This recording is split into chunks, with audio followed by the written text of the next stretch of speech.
खासकर अगर उनके परिवार में उनकी माता या मौसी या किसी को कैंसर रहा हो स्तन का, तो उनको ज़्यादा संभावना है। देखिए, कॉमन कैंसर्स तो ऐसे हैं जो पुरुषों में और महिलाओं में भी होते हैं, जैसे मुंह के गले के कैंसर। उसका सबसे कॉमन कॉज है कि अपने यहाँ तम्बाकू, जो उसमें जो एक सॉल्यूशन बनता है पान में तम्बाकू और इस सब मिल के, वो बड़ा ख़तरनाक होता है। पर ऐसा भी होता है तो इसमें ये समझ में आता है कि सारा कुछ साइंस का ही खेल नहीं है, ऊपर वाले का भी बहुत बड़ा हाथ होता है। क्योंकि जिस केस को आप सोचते हो कि ठीक ही नहीं हो पाएगा, वो ठीक हो जाता है।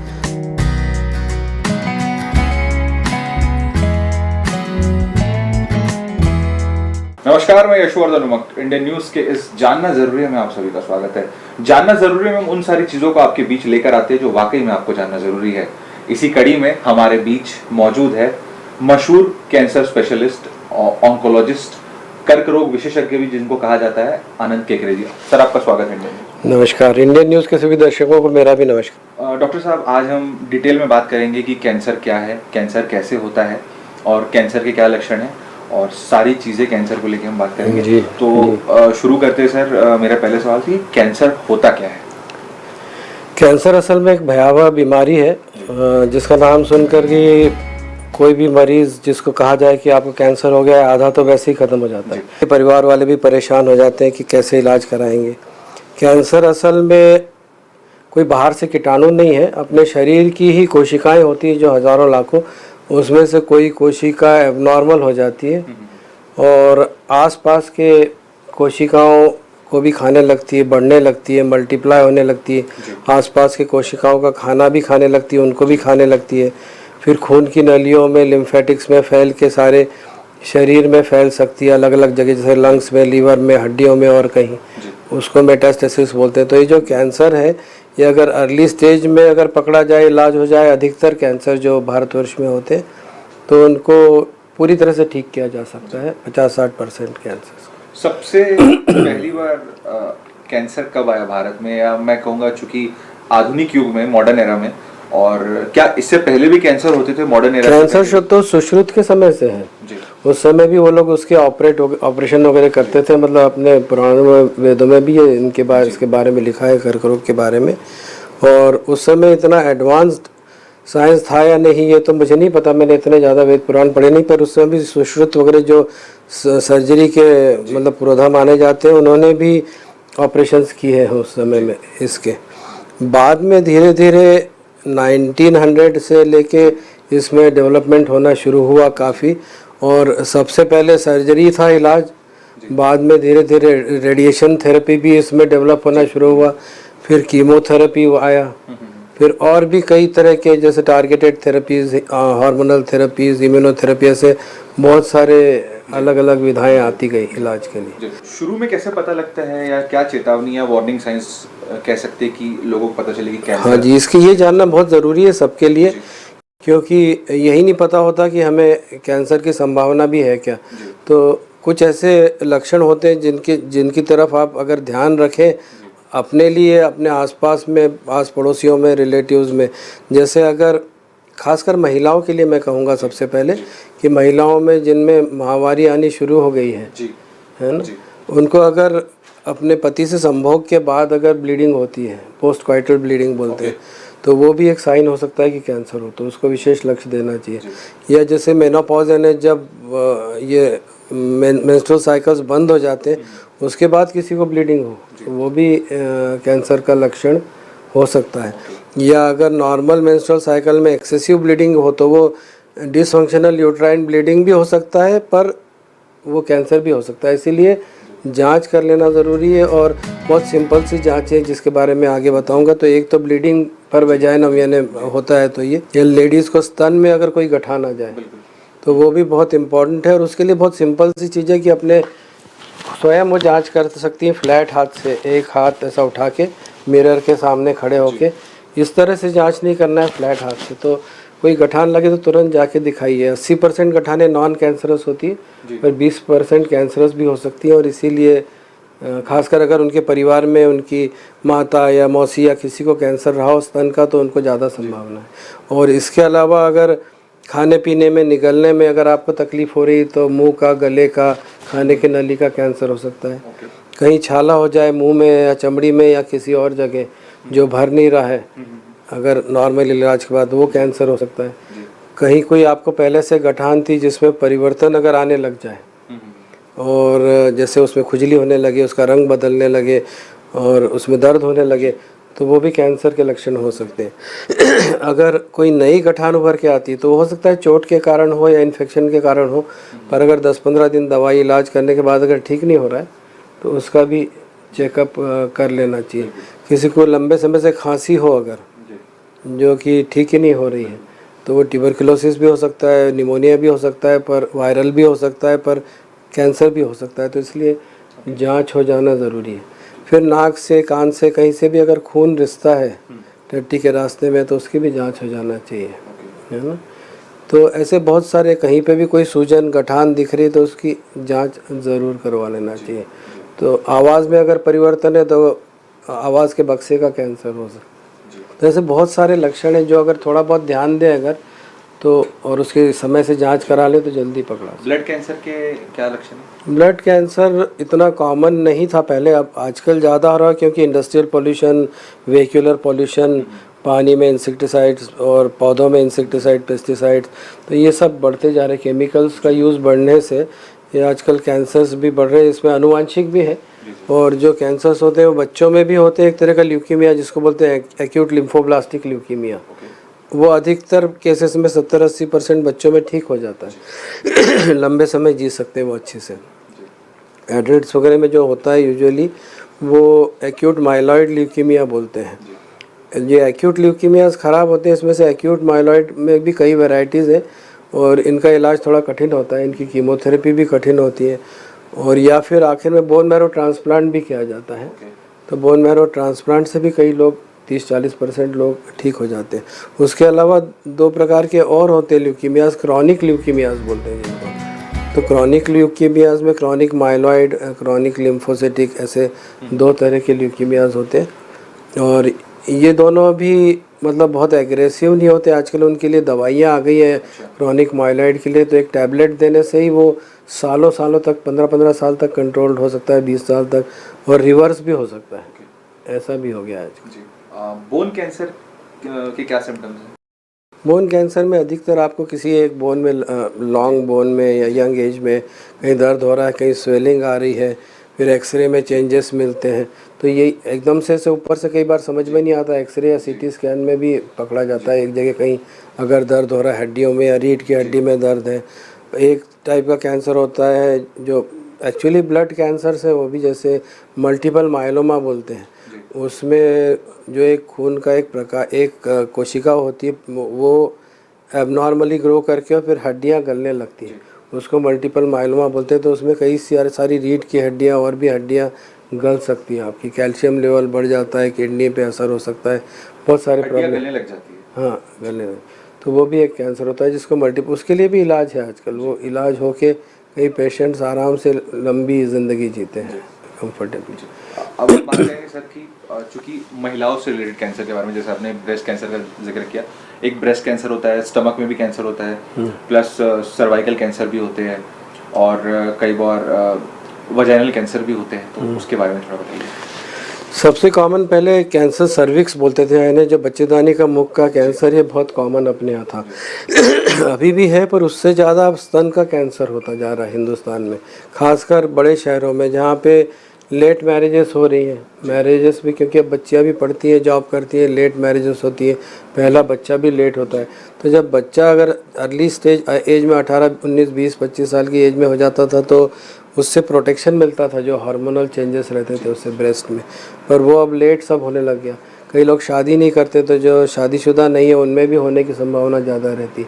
फिर ये आनुवांशिक भी रहता है ब्रेस्ट कैंसर। इसमें अगर अपनी फैमिली में मदर को, मौसी को, बुआ को, किसी को अगर ये बीमारी रही हो तो आपको बहुत सतर्क रहना पड़ता है कि छोटी सी भी कोई गठान आए तो तुरंत जांच करवा लेना चाहिए। एक उसमें जेनेटिक चेंज भी होता है, वो अगर है BRCA जीन बोलते हैं, उसमें अगर BRCA1, BRCA2 जीन, वो अगर जिसमें कैंसर है ब्रेस्ट का, उस लेडी में ये जेनेटिक चेंजेस अगर हैं तो उसके बच्चियों में या उसके रिलेटिव्स में होने की संभावना कई गुना बढ़ जाती है। कैंसर जेनेटिकली भी मीन्स होता है? हाँ, होता है।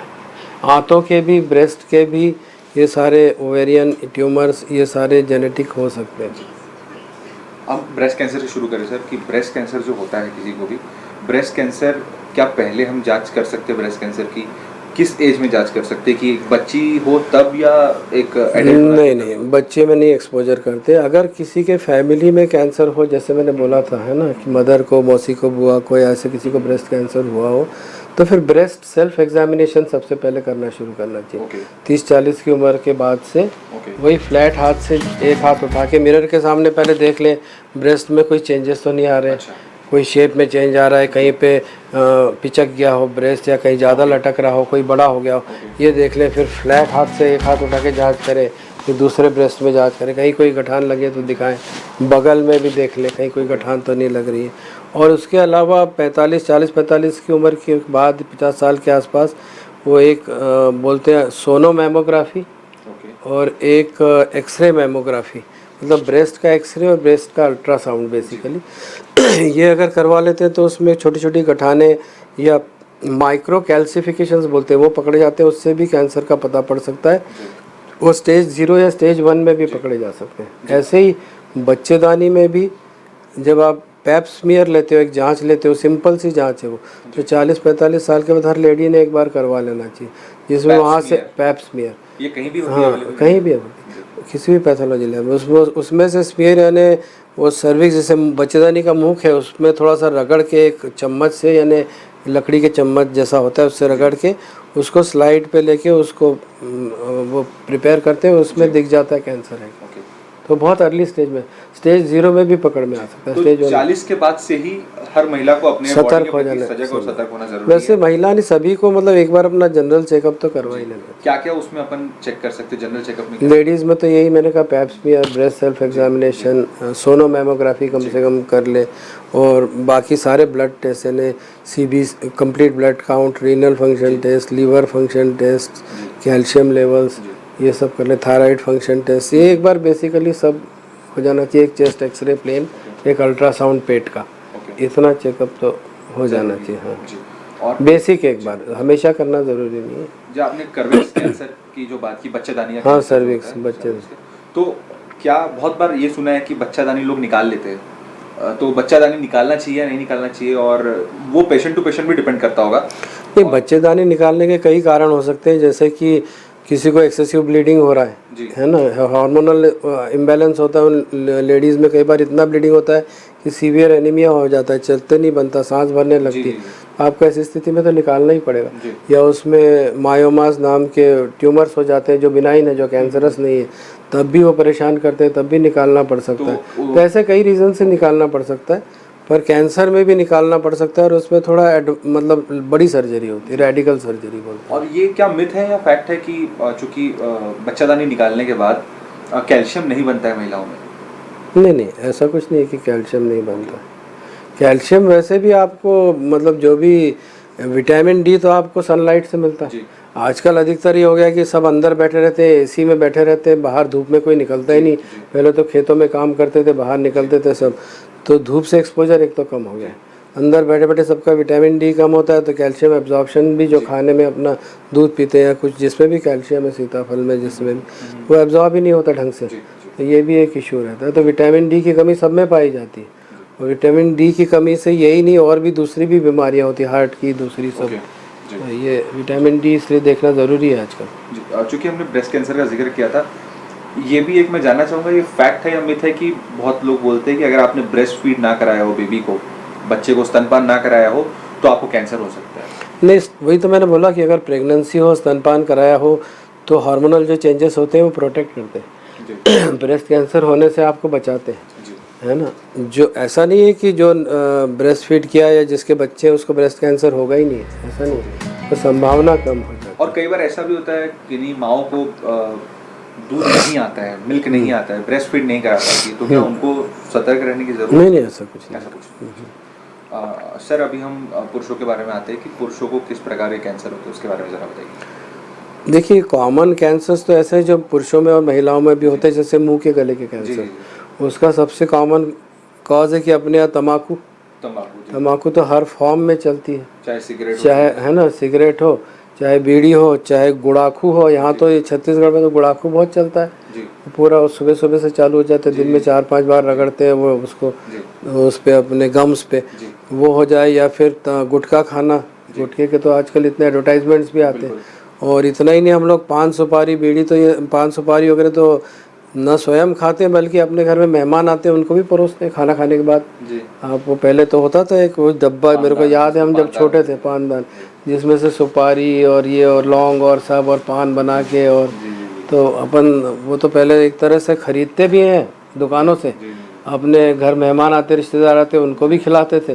तो ये रॉयल गेस्चर देने तो के लिए ये खतरनाक था ये तो, जो उसमें जो एक सॉल्यूशन बनता है पान में तंबाकू और इस सब मिलके, वो बड़ा खतरनाक होता है। मुंह के कैंसर ही नहीं, इसको बोलते हैं फील्ड कैंसराइजेशन, यानी मुंह का पूरा चमड़ी, गले का पूरा चमड़ी, खाने की नली का चमड़ी, पेट की चमड़ी, सब में परिवर्तन हो जाता है और सब में कहीं पे भी कैंसर पैदा हो सकता है। जैसे आपने बीड़ी तंबाकू सिगरेट की बात की, तो सिगरेट से तो कैंसर होता है, डब्बे पे भी लिखा रहता है cigarette is injurious to health. आजकल महिलाएं भी इसका सेवन कर रही है और पुरुष भी कर रहे हैं, तो क्या महिलाओं में उसके बाद से कैंसर बढ़ने की तादाद ज़्यादा हुई है? क्योंकि हाँ, महिलाओं में भी आजकल लंग वंग के कैंसर जो पहले कम होते थे वो बढ़ने लग गए।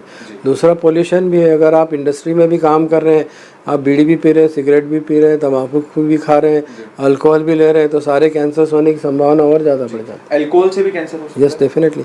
अल्कोहल से लीवर का भी, और अगर आपको तंबाकू और अल्कोहल दोनों ले रहे हो तो मुंह गले के खाने की नली के कैंसर की संभावना कई गुना बढ़ जाती है। जैसे बहुत लोग हैबिचुअल ड्रिंकर होते हैं और कुछ लोग ओकेशनल ड्रिंकर होते हैं, तो या क्या ये मिथ है या फैक्ट कि ओकेशनल वालों को नहीं होगा कैंसर या जो रेगुलर है उनको होगा? नहीं, देखिए ऐसा है कि अगर आप जैसे कुछ भी ले लो, आप तंबाकू भी ले लो, तो तंबाकू खाने वाले 100 लोग ले लो, ना तंबाकू खाने वाले 100 लोग ले लो, तो तंबाकू खाने वाले 100 लोगों में से 20-25 को हो सकता है कुछ सालों बाद।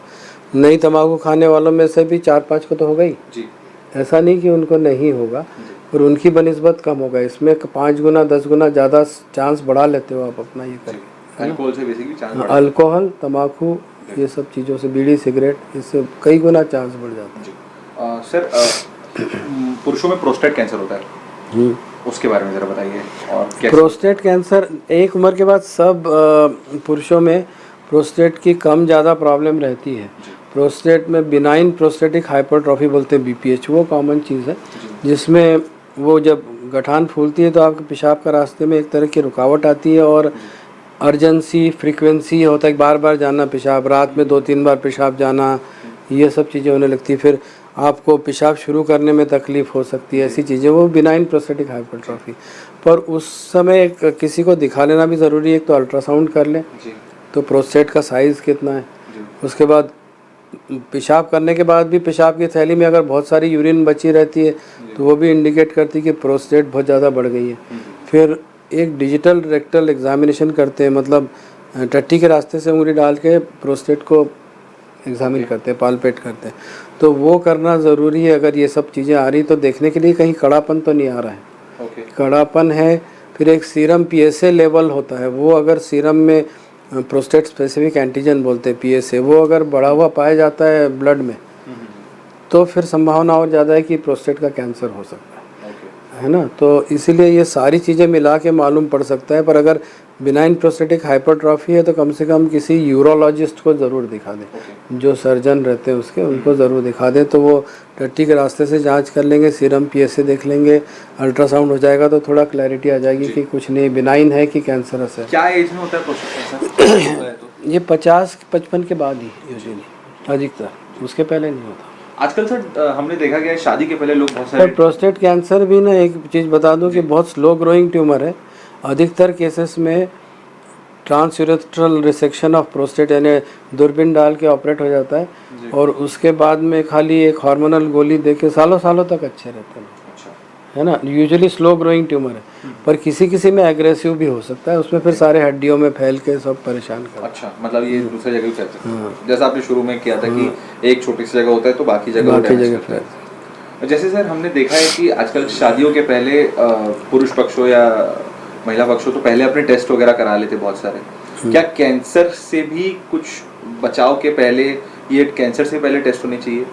नहीं, ऐसे जेनेटिक टेस्ट नहीं है जिससे कि ये पता पड़े कि आपको कैंसर होगा। खाली BRCA1 BRCA2 मैंने एक जीन्स का आपको बताया था ना, जी जी जी जो ब्रेस्ट कैंसर, ओवेरियन कैंसर सब में इम्प्लिकेटेड हो सकते हैं, या जो जेनेटिक कैंसर्स हैं उसमें। तो वो अगर किसी को कैंसर हुआ और उसने टेस्ट कराया हो, उसको पॉजिटिव आया हो, तो फिर बाकी लोगों को भी टेस्ट करवाना चाहिए। ये चीज़ एक इम्पॉर्टेंट है जेनेटिक में। बाकी ऐसे ज़्यादा उसमें इम्पोर्टेंस है सिकल सेल डिसीज़, और उसमें कि आप पहले टेस्ट कर लें ताकि सिकल सेल ट्रेट अगर मुझे भी है और मेरी पत्नी को भी है, तो बच्चों में फिर सिकल सेल डिसीज़ होने की संभावना ज़्यादा होगी। सिकल सेल डिसीज़ अगर हो जाता है तो वो भी कैंसर से कौन सा कम है। 15-20 साल की उम्र में, 24-25 साल की उम्र में बच्चा ख़त्म हो जाता है ना, उसके आगे जीना मुश्किल हो जाता है सिकल सेल डिसीज़। तो वैसी चीज़ों के लिए है। और बाकी जेनेटिक तो और भी चीज़ें हैं, जैसे बच्चों में आप अगर कैंसर की बात करें तो एक रेटिनोब्लास्टोमा होता है, आँख के पीछे के पर्दे का, ये बच्चों का है। जैसे ल्यूकीमियास होते हैं, जैसे मैंने कहा acute lymphoblastic leukaemia, retinoblastoma, kidney के ऊपर या किडनी के पास वहाँ ट्यूमर हो सकता है। तो ऐसे बच्चों में लिम्फोमास हो सकते हैं, ल्यूकीमियास हो सकते हैं। लिम्फोमा भी एक तरह का ब्लड का ही कैंसर है, जिसमें गठानों में कैंसर हो जाता है। आपने अभी रेटिनल कैंसर के बारे में जिक्र किया, तो ये आंखों का कैंसर है? हाँ, आंखों की जो पर्दा होता है ना पीछे, उसमें। और इसके लक्षण क्या है? इसमें विजन में प्रॉब्लम आना चालू होगा। बच्चा छोटा है तो बता नहीं पाता कई बार, है ना, पर आपको उसके आंखों में अगर कुछ सफ़ेदी सी झलक रही, सफ़ेदी सी दिख रही अगर आपको, तो फिर आपको जाके चेक करवा लेना चाहिए। बहुत छोटा बच्चे में ही मालूम हो सकता है ना। उसको उसमें तो अर्ली स्टेज में रेडिएशन भी आजकल जो नई मशीन्स आ गई वो दे के ठीक भी हो जाता है। हाँ। और बच्चों में सर ऐसे कौन से और कैंसर्स है कि माँ बाप को उसका टेस्ट करा ही लेना चाहिए पहले ही, थोड़ा सा प्रिकॉशन? नहीं, और कुछ भी टेस्ट करने की नहीं ज़रूरत है, ये है एक तो। बाकी प्री मैच्योर बेबीज़ में बहुत सारी और चीज़ें हो सकती हैं, जैसे रेटिनोपैथी ऑफ प्री मैच्योरिटी वगैरह, मतलब उसमें आँख चली जा सकती, सुनाई पड़ने में परेशानी हो सकती है, वो सब जांचें, हीयरिंग टेस्ट, वो सब टेस्ट हो जाना चाहिए। बाकी अगर और कुछ नहीं है तो ऐसे कोई टेस्ट कैंसर के लिए करने की कोई ज़रूरत नहीं है यूजुअली बच्चों में, है ना। यही अगर आपको वाइट रिफ्लेक्स अगर दिखता है आँख में, तो एक बार दिखा लें बच्चे को, ऐसा चमक रहा है बार बार वाइट, या उसके नज़र में आपको लग रहा है कि कमी आ रही है, तो वो ज़रूर। और बाकी ब्लड टेस्ट वगैरह तो हो ही जाते हैं बच्चों के, उसमें समझ में आ जाता है कि और कोई ख़राबी तो नहीं है। अगर कमज़ोरी लग रही है या एनीमिक लग रहा है, खाना पीना कम है, सांस में तकलीफ़ है, तो ल्यूकीमिया वगैरह के लिए टेस्ट हो सकता है। सर, चूँकि आप एक कैंसर स्पेशलिस्ट हैं, और क्या आपको बड़े चैलेंजेस फेस करने पड़ते हैं हेल्थ केयर पॉलिसीज़ को लेके हो या हेल्थ केयर को लेके हो भारत में? सबसे पहले तो अभी तो बहुत काम हो रहा है। हम लोग जब पढ़ते थे तो बहुत कम काम होता था अर्ली डायग्नोसिस के लिए। हम लोगों को भी शुरू से ही सिखाया जाता था कि अवेयरनेस बढ़ाना है। हम लोग कैंप्स भी बहुत सारे करते थे। एक NGO था यहाँ पे संकल्प करके, हम लोग का BSP और BRP के लोगों का और सबका मिलके एक ऑर्गेनाइजेशन था। तो हम लोग भी गांव-गांव में जाके कैंप्स करते थे, कॉलेजेस में, गांव में, पंचायतों में जाके, जहाँ पे उनको ये सब जानकारी जो अभी बात कर रहा हूँ मैं ऐसे देते थे, और चेकअप भी करते थे, दवाइयाँ भी देते थे। तो वो अवेयरनेस बेसिकली बढ़ाना ज़रूरी है। और अर्ली डायग्नोसिस के लिए सेंटर्स नहीं थे। अब तो गवर्नमेंट ने इतने सारे मेडिकल कॉलेजेस और हॉस्पिटल्स खुलवा दिए हैं, और 5 लाख का वो भी है आयुष्मान कवरेज भी। तो ये सब जांच होना और वो होना आसान हो गया। पहले आदमी जाता ही नहीं था डर के मारे कि खर्चा हो जाएगा, निकल आएगा कैंसर। आजकल तो वो आयुष्मान के कारण इतने, मेरी मिसेस जो है वो ENT सर्जन है शंकरा में, बहुत सारे कैंसर सर्जरीज करती है आयुष्मान में। तो ये सब कवरेज मिलने के कारण आजकल लोग जाने भी लगे। और जल्दी जांच के लिए फिर यही सब टेस्ट, पैप स्मीयर, एक तो ब्रेस्ट सेल्फ एग्जामिनेशन, मुंह में, गले में कहीं छाला हो, आवाज़ में परिवर्तन हो, तो उस समय जल्दी चले जाएं। कहीं कोई स्वेलिंग आ गई जो हील नहीं हो रही है। और क्या आपको लगता है कि और बेटर सर्विसेज हो सकती है कि जिसके थ्रू थोड़ा इजी हो, फिजिबल हो काम करना एज अ ऑन्कोलॉजिस्ट आपको? और चूँकि कैंसर एक बेहद जानलेवा बीमारी है, एक तो गांव-गांव तक पहुंचना ज़रूरी है ये चीज़। मतलब अभी क्या है कि शहरों में कॉन्सेंट्रेटेड है अधिकतर फैसिलिटीज़, तो जो गांव के हेल्थ सेंटर्स वगैरह हैं उसमें भी अब ये पहुंचना चाहिए धीरे धीरे अर्ली डायग्नोसिस वाला कंसेप्ट। तो वहाँ पे जब जल्दी डायग्नोसिस होके भेजे जाएंगे तो फिर बेहतर होगा। नहीं तो बहुत समय तक दूसरा ही इलाज चलता रहता है कि ब्लीडिंग हो रहा है, वेजाइना से ध्यान ही नहीं दिया जा रहा है, ऐसा। तो इसके लिए अवेयरनेस प्रोग्राम्स होना बहुत ज़रूरी है गाँव-गाँव में। मैं वही अगला क्वेश्चन मेरा वही था कि क्या हमारे भारत में वो बड़ा इंफ्रास्ट्रक्चर मौजूद है कि कैंसर जैसी जानलेवा बीमारी से लड़ने? हाँ, अभी तो पहले तो बहुत कम डॉक्टर्स थे, अब तो बहुत सारे सेंटर्स होते जा रहे हैं और बढ़ते भी जा रहे हैं।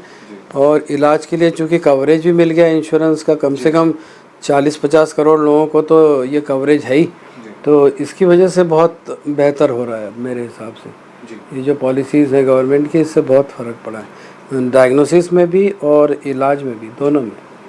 सर चूँकि फिटनेस एक बहुत अहम रोल अदा करती है, चाहे वो आप किसी भी बीमारी के लिए बोलो या हेल्दी बॉडी रहने के लिए भी फिटनेस एक ज़रूरी है, तो कैंसर से बचने के लिए फिटनेस कितना इम्पोर्टेंट है और क्या ऐसे लाइफस्टाइल में हमें चेंजेस करने चाहिए, चाहे वो स्लीप से लेके सारी चीज़ें हो? ये भी कहा जाता है कि अगर अच्छी नींद नहीं होती तो एक अनुमानिकता है, परसेंट है कि आपको कैंसर हो सकता है। हाँ, तो नींद से ही शुरू करें, कम से कम 6 घंटे की नींद तो होना चाहिए, 6 से 7 घंटे की नींद हो तो वो बेहतर है।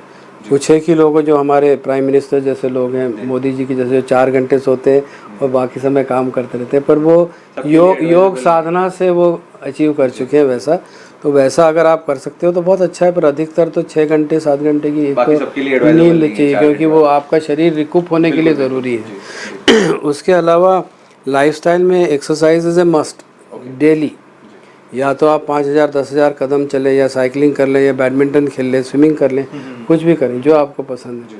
वॉक ही कर लें, simple walk, 5,000 10,000 steps per day, तो वो भी आपके लिए बहुत है। हर एक को वो आपकी कंडीशन देख के भी करना पड़ेगा कि अगर हार्ट कंडीशन है या लंग्स की कोई बीमारी है तो आप उतना चल भी नहीं पाएंगे, तो उसके हिसाब से आपको एडजस्ट करना पड़ेगा। 5 से 10,000 और मस्ट। हाँ, और एक योग कर लें। तो आप दौड़ें, चलें, स्विमिंग करें, बैडमिंटन खेलें, टेनिस खेलें, आप साइकिलिंग कर लें, कुछ भी, पर कोई एक्सरसाइज तो चाहिए। और साथ में योग भी थोड़ा बहुत कर लें, मेडिटेशन कर लें, तो माइंड बॉडी का बैलेंस भी आपका बना रहता है। दूसरा, बैलेंस्ड खाना, जैसे मैं बोला था इंडियन थाली सबसे अच्छी है, इसमें दाल भी है, चावल भी है, रोटी भी है, सब्जी भी है, चटनी भी है, हाँ सब चीज़ें।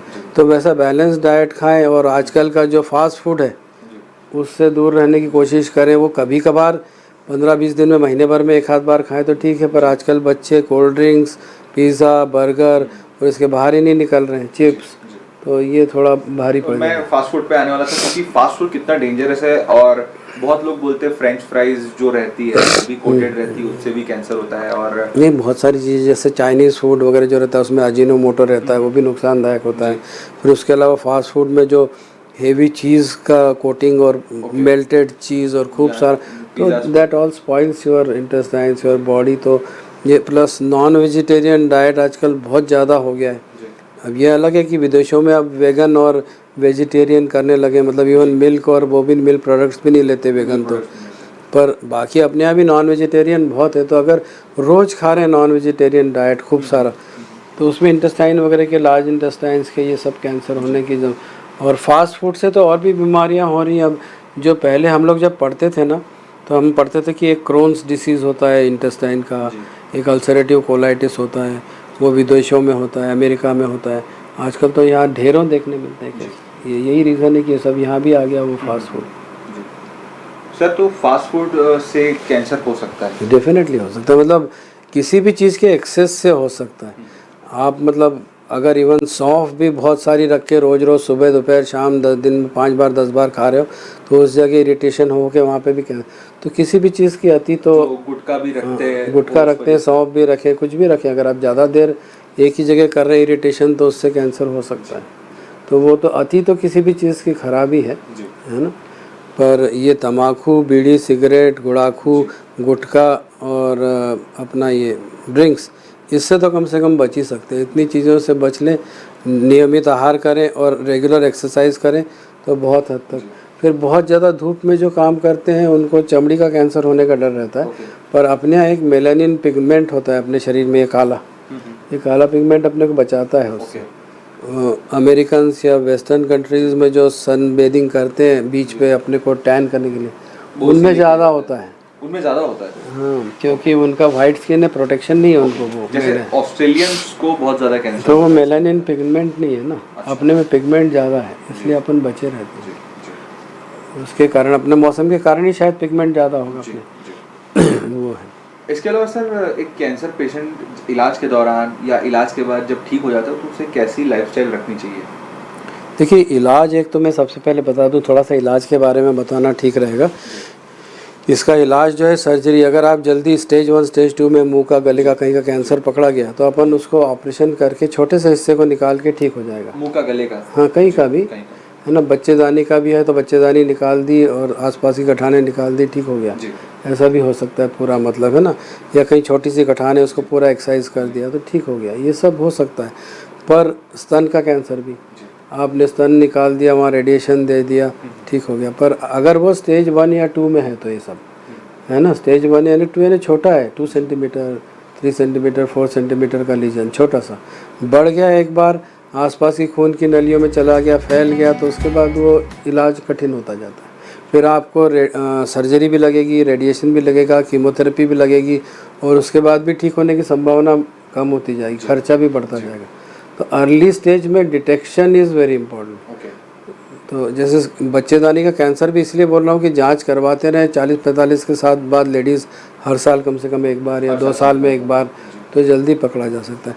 महिलाओं में एक और चीज़ है, एक अभी तो मतलब ये भी आ गया है कि अब गवर्नमेंट एक पॉलिसी भी बना रही है एक वैक्सीन की, क्योंकि जो बच्चेदानी का कैंसर है ना, उसके पीछे ह्यूमन पैपिलोमा वायरस करके एक वायरस आ गया है, 16 और 18, हाँ 16 और 18 नंबर का ह्यूमन पैपिलोमा वायरस, HPV बोलते हैं उसको। वो वायरस के कारण क्या होता है, अब बच्चों में शादी जल्दी हो जाती है, 18 साल में संबंध जल्दी हो जाता है, तो वो पास ऑन हो जाता है वो वायरस जल्दी। और वो वायरस से इन्फेक्शन होने के बाद कुछ सालों बाद, 10 साल 15 साल बाद, वो कैंसर होने की संभावना बहुत रहती है। तो अपने इसलिए ज़्यादा पाया जाता है। तो वो अगर 13 मैरिजेस होती थी इस वजह से, हाँ, और अभी भी 18 साल में भी करो तो भी जल्दी है वैसे तो। वहाँ तो वेस्टर्न कंट्रीज में 20-25 के बाद ही होती, और एक्सपोजर जल्दी हो जाता था, लंबे समय तक होता था, वायरस का एक्सपोजर हो जाता है। तो आजकल वैक्सीन आ गया उसके अगेंस्ट में, HPV के अगेंस्ट में। तो एक मतलब मोनोवैलेंट है, एक मल्टीवैलेंट, ऐसा 2 वो वैक्सीन्स आ गए उसके। इससे भी कैंसर होता है? किससे? जो आप बोल रहे हैं, जो वायरस है उसके, वो इम्प्लिकेटेड है उसमें। मैक्सिमम जो कैंसर्स अपने यहाँ बच्चेदानी के हो रहे हैं, मुख के, वो उससे हो रहे हैं, है ना। Human papilloma, it is not, मतलब STD बोल सकते हो इस सेंस में कि संबंध के बाद ज़्यादा फैलने की या सफाई नहीं रखने के बाद, पर वो उससे कोई और परेशानी नहीं है, पर कैंसर डेवलप होने की संभावना है। तो उसके लिए वैक्सीन्स आ गए, सर्विरेक्स वगैरह ऐसे नाम के वैक्सीन्स आ गए हैं, और वो अभी पॉलिसी बन रही कि 13 साल से ऊपर के बच्चों को और करीब 30-35 साल तक ये दे सकते हैं वैक्सीन। तो अब तो हाँ, तो इसको अब गवर्नमेंट इम्प्लीमेंट कर रही है कि सारे स्कूल्स में ये लगाया जाए, स्कूल्स में लगाया, इसके लिए इम्प्लीमेंटेशन की बात चल रही है। तो ये लग जाएगा बच्चों को, तो बच्चेदानी कैंसर नील हो जाएंगे, करीब करीब नहीं के बराबर हो। अच्छा, मतलब ये जो खासकर ये वैक्सीन है, ये बहुत इंपॉर्टेंट है ये वैक्सीन। मैंने लास्ट के लिए इसको रखा था, रखने के लिए कि हाँ, जैसे पोलियो इरेडिकेट हो गया, जैसे इरेडिकेट नहीं हुआ तो अभी 80-90% कैंसर से बच जाएंगे लोग। और चूंकि आपने जैसे बताया कि ये पहले जो हमारे भारत में प्रथा थी कि चाइल्ड मैरिजेस, उस वजह से ये ज़्यादा फैला है। क्या ये विदेशों में भी होता है? हाँ, होता है। HPV वायरस सब जगह इम्प्लिकेटेड है, पर हमारे यहाँ ज़्यादा है। सफाई वफाई कम रहती है, जानकारी कम रहती है गाँव में, सब जगह पर। और ये HPV वैक्सीन इवन गले के कैंसर्स में भी इम्प्लिकेटेड है, टॉन्सिल्स के और उसके कैंसर में भी आजकल पाया गया है इसका रोल। थायराइड या टॉन्सिल्स? थायराइड नहीं, टॉन्सिल्स के, है ना। एक होता है मुंह, ओरल कैविटी बोलते हैं, ओरोफेरिंक्स यानी गले का हिस्सा, वो गले का जो हिस्सा है उसमें जो कैंसर्स होते हैं उसमें भी इसका इम्प्लिकेशन। सर, स्टेजेस के बारे में बात करें कैंसर की हम, क्या बोलते, कितने स्टेजेस होती है और कैसे, किस स्टेज में? स्टेजेस यूजुअली TNM एक स्टेजिंग होता है जिसको ट्यूमर, नोड और मेटास्टेसिस से 3 स्टेज में बांट के उसको करते हैं TNM से। UICC, union international against cancer जो है उसका है वो TNM स्टेजिंग। ऐसा एक अमेरिकन जॉइंट कमीशन का भी, कमेटी का भी एक वो है, मतलब स्टेजिंग सिस्टम, अलग अलग स्टेजिंग सिस्टम से। बाय एंड लार्ज क्या होता है, ट्यूमर कितना बड़ा है, छोटा है 2 सेंटीमीटर का या 4 सेंटीमीटर का है या उससे बड़ा है, या आसपास के स्ट्रक्चर्स को इन्वॉल्व कर लिया है, उससे पता पड़ता है। फिर यानी एक गठान में, कई गठान में, आसपास की गठान में कि दूर की गठान में भी फैल गया है। फिर M यानी मेटास्टेसिस, यानी खून के द्वारा कहीं और तो नहीं फैल गया। तो ये TNM स्टेजिंग के द्वारा पता पड़ता है कि शरीर में कितना फैला, या तो लिमिटेड है या तो फैल गया है, वहीं के वहीं फैल गया या पूरे शरीर में फैल गया। तो उसके हिसाब से स्टेजिंग होती है। स्टेज 1 यानी भाई कि भाई ये छोटा सा है, लेस देन 2 सेंटीमीटर, गठानों में नहीं फैला है। स्टेज 2 भी 2 से 4 सेंटीमीटर पर अभी गठानों में या इधर उधर नहीं फैला है। स्टेज 3 यानी हो सकता है आसपास के गठानों में फैला हो। स्टेज 4 यानी फिर शरीर के बाकी हिस्सों में फैल गया। स्टेज 4 सबसे ज़्यादा। तो अपने यहाँ तो ऐसे भी केसेस देखे मैंने जिसको आप स्टेज 4 क्या स्टेज 20 भी बोल सकते हो, इतना फैला रहता है। फिर आते हैं जाँच, ऐसा हो जाता है। तो मेरा सबसे पहला केस मैंने जो देखा था जब मैं पढ़ना शुरू किया था, मतलब क्या ये कैंसर के डिपार्टमेंट में मेरा सिलेक्शन हुआ और सबसे पहले मैं ओपीडी में बैठा तो मेरे सामने एक आदमी ऐसा ढाँक के पूरा आया था। उसको बोला क्या तकलीफ़ है, उसने खोल के दिखाया तो मैं इतना घबरा गया था पहली बार में, क्योंकि उसका आधा चेहरा ही नहीं था, पूरा खा गया था। एक बेसल सेल कार्सिनोमा बाद में मुझे पता पड़ा कि होता है।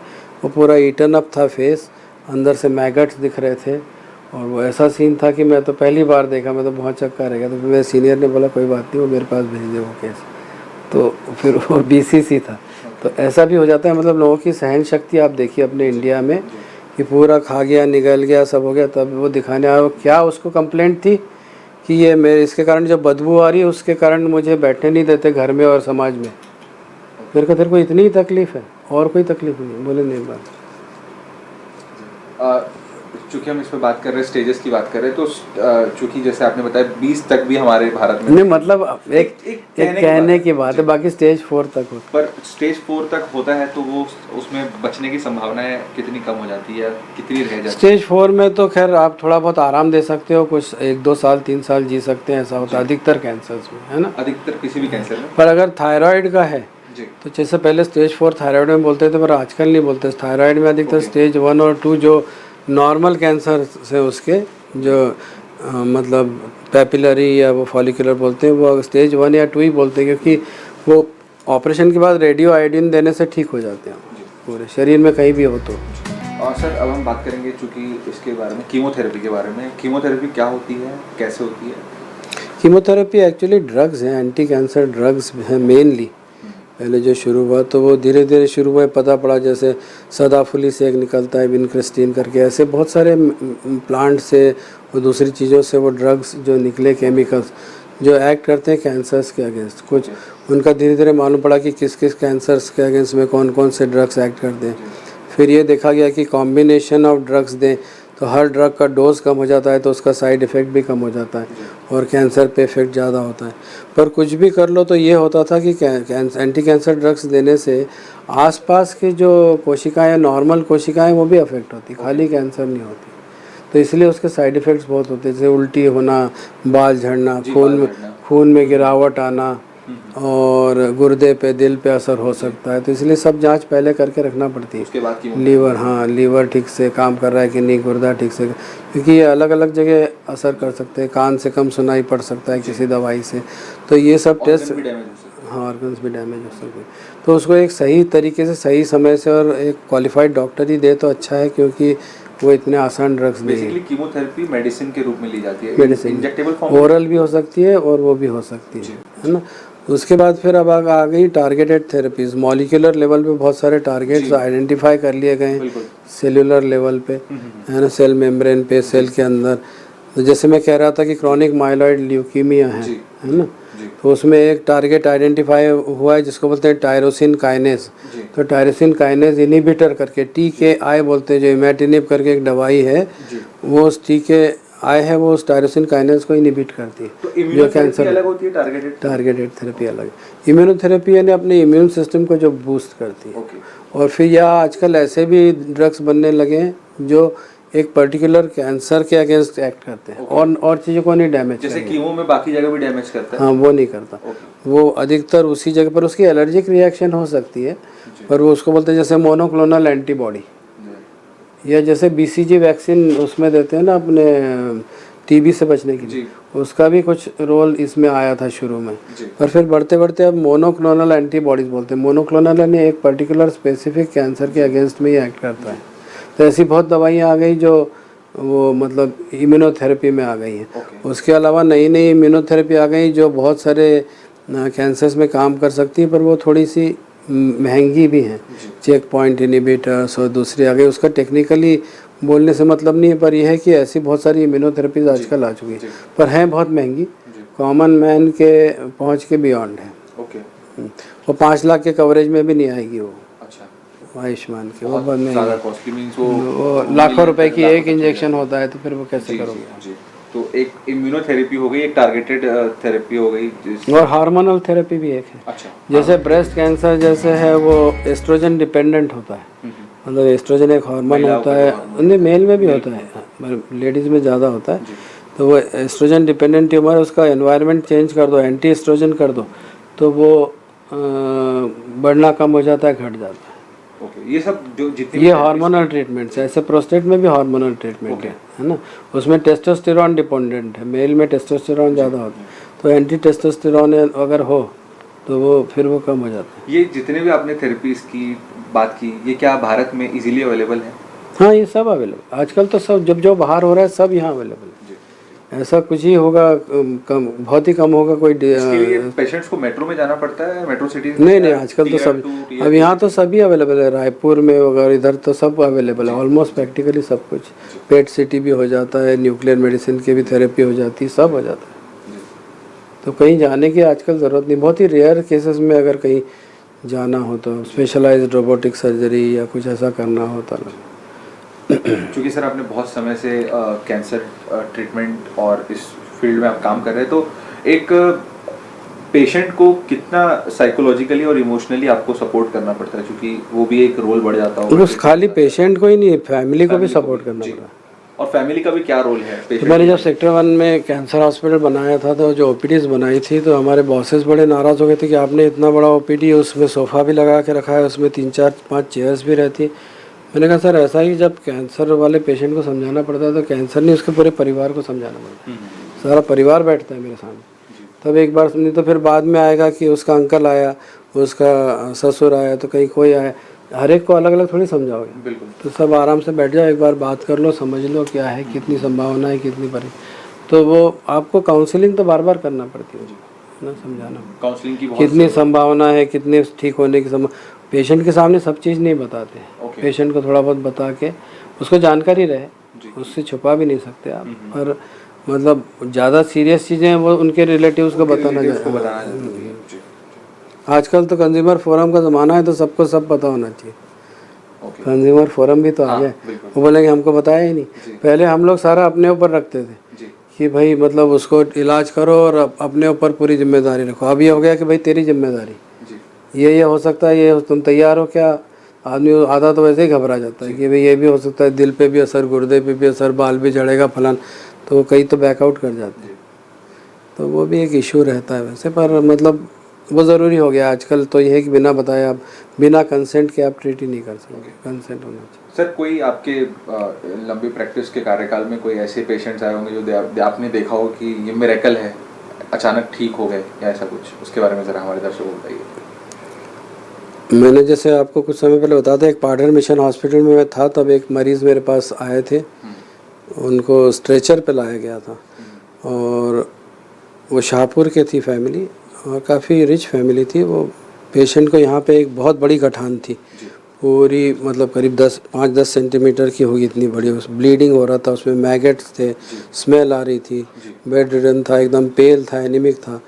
तो मैंने भी उनको यही समझाया कि घर ले जाइए, सेवा करिए, पर वो तैयार नहीं थे। तो फाइनली फिर मैंने उनको एडमिट किया। मेरी मिसेस हैं, डॉक्टर मिसेस केकरे, वो वहाँ पे उस समय थी, वो ENT में और head and neck cancer surgery में थी। तो उनसे बात हुई, तो मैंने कहा ये ब्लीडिंग कैसे रोक सकते हैं, तो उन्होंने बड़ी आर्टरी को लाइगेट कर दिया, बांध दिया उसको।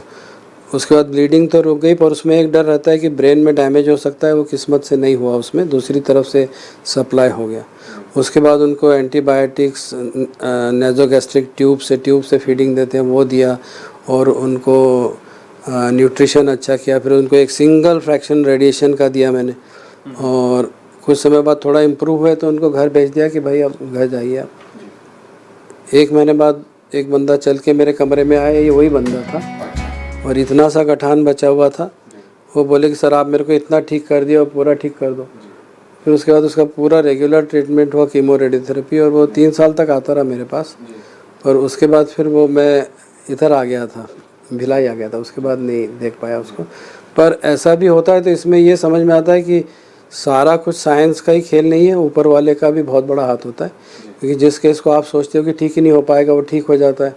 और कई बार ऐसे भी केस देखे हैं कि छोटा सा यहाँ पे गठान थी और आप सोचते हो ये तो पूरा ठीक हो जाएगा, और कुछ ही समय में पूरे शरीर में फैल के, लीवर में, बोन्स में, सब जगह इतना एग्रेसिव ट्यूमर। ब्रेस्ट में छोटा सा ट्यूमर था, वो लेडी ख़त्म हो गई। तो ऐसा भी होता है। तो सब कुछ आपके हाथ में नहीं है, सब कुछ साइंस के हाथ में नहीं है ना। जितना भी जिसको हम लोग बोलते हैं स्टैंडर्ड ऑफ केयर, जो प्रूवन है एकदम, उसके हिसाब से ट्रीटमेंट करने आजकल स्टैंडर्ड ऑफ केयर पूरे अवेलेबल है, इवन नेट पे और सब जगह। उसके हिसाब से मतलब पेशेंट भी देख सकता है, डॉक्टर्स भी देख सकते हैं। तो ये है कि सारा कुछ आपके हाथ में नहीं है, ईश्वर का सपोर्ट भी चाहिए। सर, क्या स्ट्रेस से भी कैंसर होता है? स्ट्रेस से संभावना बढ़ सकती है कोई भी। जैसे स्ट्रेस से अधिकतर जो होते हैं ना, उसको हम लोग बोलते हैं साइकोसोमेटिक डिसीजेस। मतलब साइकोलॉजिकल जो प्रॉब्लम होता है, साथ में ऑर्गन में कोई डिस्टर्बेंस। बहुत ज़्यादा स्ट्रेस है तो एसिडिटी खूब बढ़ गई, गैस्ट्राइटिस हो गया, लूज मोशंस हो रहे हैं, ये सब चीज़ें उससे रिलेटेड होती है। या फिर साइकोलॉजिकल डिसीज जैसे डिप्रेशन आजकल बहुत है। मैक्सिमम फैमिलीज़ में बच्चे बाहर सब चले गए हैं, या तो हैदराबाद या बेंगलोर या कहीं रहते हैं, या फिर फॉरेन में। और ओल्ड जो लोग रहते हैं घर में अकेले रहते हैं, उनमें सब में डिप्रेशन आ जाता है आजकल। फिर जैसे कोविड वाला समय आया, उसमें तो अभी बहुत सीवियर डिप्रेशन में चले गए लोग। तो डिप्रेशन, एंग्जाइटी और ये सब डिसीजेस ये और बढ़ते हैं स्ट्रेस से। फिर सर, चूँकि आपने स्ट्रेस की बात की और आपने कोविड का जिक्र किया, क्या कोविड के बाद से कैंसर के मरीज बढ़े हैं या कुछ इसका? नहीं, ऐसा तो कोई संबंध नहीं आया अभी तक। पर कोविड के बाद बहुत लोगों को परेशानी हुई। कई लोगों के लंग्स ख़राब हो गए, इतना सा चलने में तकलीफ़ होती है। कई लोगों के पैनक्रियाज, जिनको पहले से डायबिटीज़ था वो बढ़ गया, दवाई ज़्यादा लगने लगी। जिनको नहीं था उनको डायबिटीज़ हो गया। ऐसी चीज़ें कई सारी हुई हैं। फाइब्रोसिस हो गया लंग्स में। तो ये सब चीज़ें, किसी में थक्के बनने लगे ब्रेन में, इधर उधर, हार्ट में, हार्ट डिसीजेस बढ़ गए। पर वो ऐसा नहीं है कि जब वो पहले जो वायरल दूसरा होते थे अपने फ्लू वगैरह, उसमें भी होता था। सर, डायबिटीज़ का आपने जिक्र किया, डायबिटीज़ के पेशेंट को कैंसर हो सकता है? हाँ, सभी। डायबिटीज़ किसी को भी हो सकता है, ब्लड प्रेशर किसी को भी हो सकता है, कैंसर किसी को भी हो सकता है। तो जिसको हाइपरटेंशन डायबिटीज़ है उसको कैंसर भी हो सकता है। ऐसा कोई वो नहीं है, इशू कोई डायरेक्ट संबंध नहीं है। ओके, एकदम डायरेक्ट संबंध नहीं है उसका। आपने एसिडिटी का जिक्र किया। सर, एसिडिटी अगर किसी को ज़्यादा होती है तो क्या ये कोई प्रॉब्लम है? प्रॉब्लम है आजकल। एक तो ये जो खाना पीना, जो अपना फास्ट फूड वो बोल रहा था, वो उसकी अगर लंबे समय से आदत है, कोल्ड ड्रिंक्स पी रहे हो, तम्बाकू भी खा रहे हो, बीड़ी सिगरेट सब आदत है, ड्रिंक्स भी कर रहे हो, और ज़्यादा संभावना है। उसके अलावा एक एच पाइलोरी करके इन्फेक्शन होता है स्टमक में, है ना।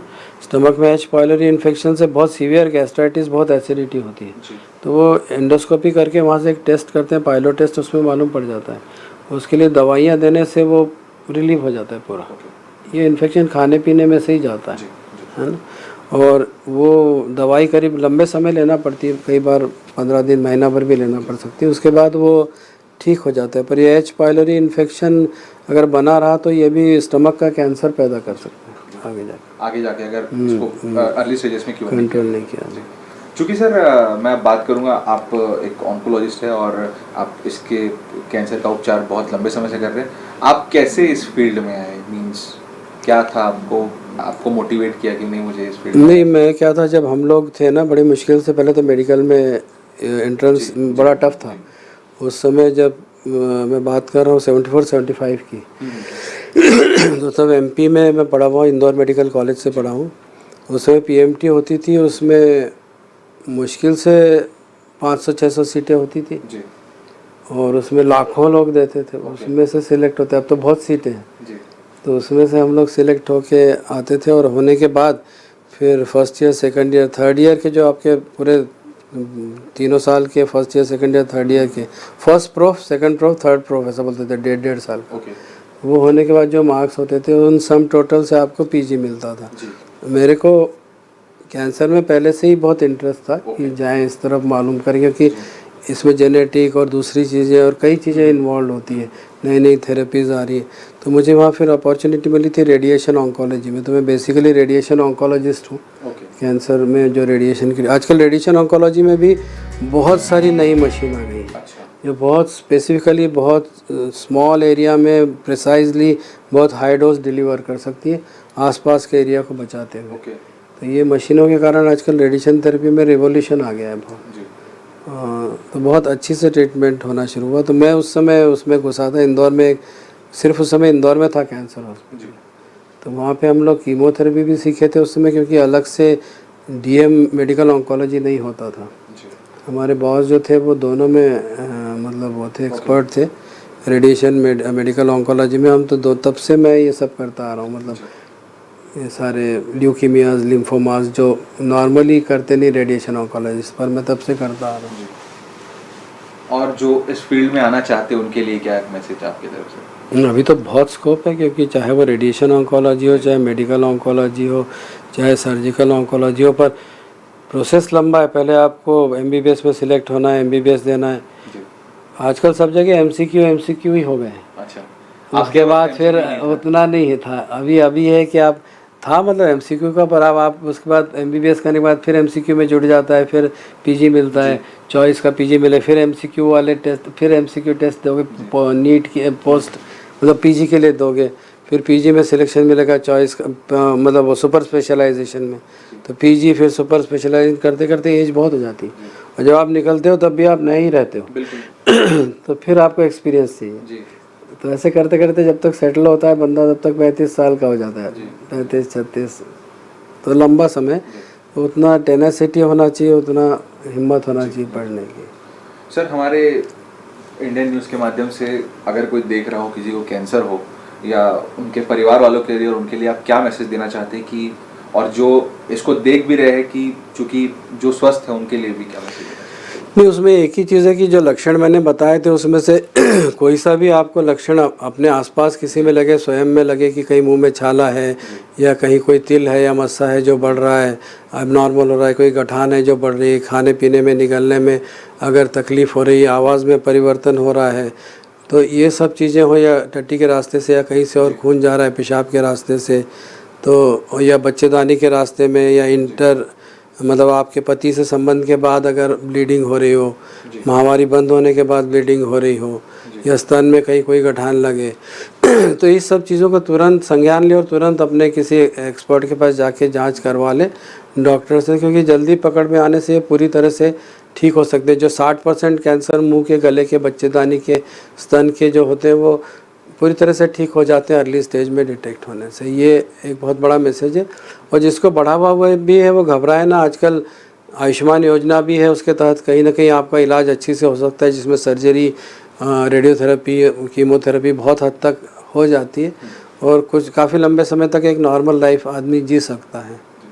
और जिसमें बहुत ही बढ़ गया है, जो लाइलाज हो गया है, उसमें कम से कम उसको घर पे रख के सेवा करने की कोशिश करें। उसको फिर आईसीयू में या कहीं भर्ती रख के कोई मेरे हिसाब से बहुत ज़्यादा मीनिंग नहीं निकलता। ये सबका अपना अपना स्वयं का सोच है, पर मैं ऐसा सोचता हूँ कि जिसको लाइलाज हो चुकी है, सारे शरीर में फैल चुकी है, किडनी काम नहीं कर रहा है, लीवर काम नहीं कर रहा है, तो वो जाके ठीक होने की संभावना बहुत कम होगी।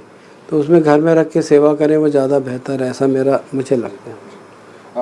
सर, एक ग्लोबल कैंसर ऑब्जर्वेटरी है, ग्लोकैन जिसको बोला जाता है, उनकी 2020 की रिपोर्ट है जिसमें बताया जा रहा है कि 10 लाख से अधिक ऐसे लोग हर साल पाए जा रहे हैं जिनको कैंसर हो रहा है।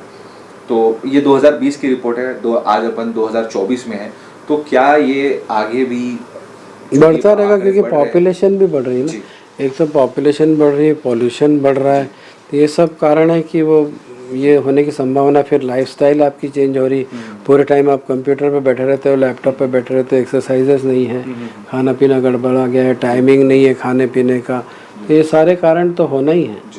तो ये रीजंस कहीं ना कहीं एक पॉपुलेशन भी एक्सप्लोजन तो है ही, इतना ज़्यादा हो गया पॉपुलेशन, कितने भी रिसोर्सेस आप बना लो वो रिसोर्सेस पूरे ही नहीं पड़ते। सर, एक और चीज़ हमने देखी है कि आजकल लोग सेल्फ लर्निंग में ज़्यादा बिलीव करते हैं और देख रहे हैं कि गूगल के माध्यम से या इंटरनेट के माध्यम से बहुत ज़्यादा जानकारी ले लेते हैं। मान लीजिए किसी को कोई छोटी सी बीमारी हो गई, सेल्फ अवेयरनेस अच्छी चीज़ है, मगर ये कितनी घातक है उसके बारे में ज़रा आप बताइए। नहीं, इसमें एक ही चीज़ मैं कहूँगा कि गूगल में बहुत ज्ञान है, और मतलब कितना सही कितना गलत ये वही समझ सकता है जो उसके बारे में जानता है, पहली बात। दूसरा, जैसे अगर मैं बोलूँ कि मैं डॉक्टर हूँ, मैं बोलूँ मैं मकान बनाऊँगा, गूगल से सब ढूंढ लूँ, तो क्या मैं मकान बना पाऊँगा? ये मतलब बहुत बड़ी बात है इसको सोचने की कि क्या मैं स्ट्रक्चर बना लूँगा उसका कि कैसा रहेगा, पिलर में कितना सीमेंट रहेगा, क्या रहेगा, कितनी रॉड्स रहेंगी, ये इतना आसान नहीं है। वैसे ही क्या होता है, जिसको हम लोग अब मतलब पढ़े थे, पहले MBBS किए 4.5 साल, उसके बाद इंटर्नशिप किए, उसके बाद हाउस जॉब किए 3 साल, उसके बाद PG किए, उस मतलब ये सब करने के बाद फिर अब मेरे को 40-45 साल का एक्सपीरियंस है। इस बीच में भी जो नई नई चीज़ें आती हैं वो पढ़ते जाते हैं, जाके एक्सपोजर मिलता है, कॉन्फ्रेंसेस में सब जगह देखते हैं। तो इतना सब होने के बाद आप कुछ समझ पाते हो डिसीज़ के बारे में। अब आप गूगल में पढ़ के कहीं से कुछ पढ़ लेते हो कि ये दवाई, तो आके पूछते हैं हमसे कि डॉक्टर साहब ये दवाई क्यों नहीं दे रहे हो आप, है ना। अब आपको ABC नहीं पता है मरीज़ के बारे में, मरीज़ का डायबिटीज़ है क्या, हाइपरटेंशन है क्या, किसका किस दवाई का किस पे क्या असर होगा, उसके किडनी कैसे काम कर रही है, लीवर का कुछ नहीं पता आपको उन दवाइयों के साइड इफ़ेक्ट्स है वो कुछ नहीं पता आपको, उस दवाई अभी ट्रायल फेज़ में ये भी नहीं पता आपको, और वो दवाई की कीमत फिर मैंने बोला ठीक है आपको लगवा देंगे, ट्रायल में है, इसकी कीमत है 6 लाख रुपए एक इंजेक्शन का। नहीं सर, वो मैं तो ऐसे ही पूछ रहा था। तो फिर वो वैसा हो जाता, मतलब अधूरा ज्ञान बहुत कठिन।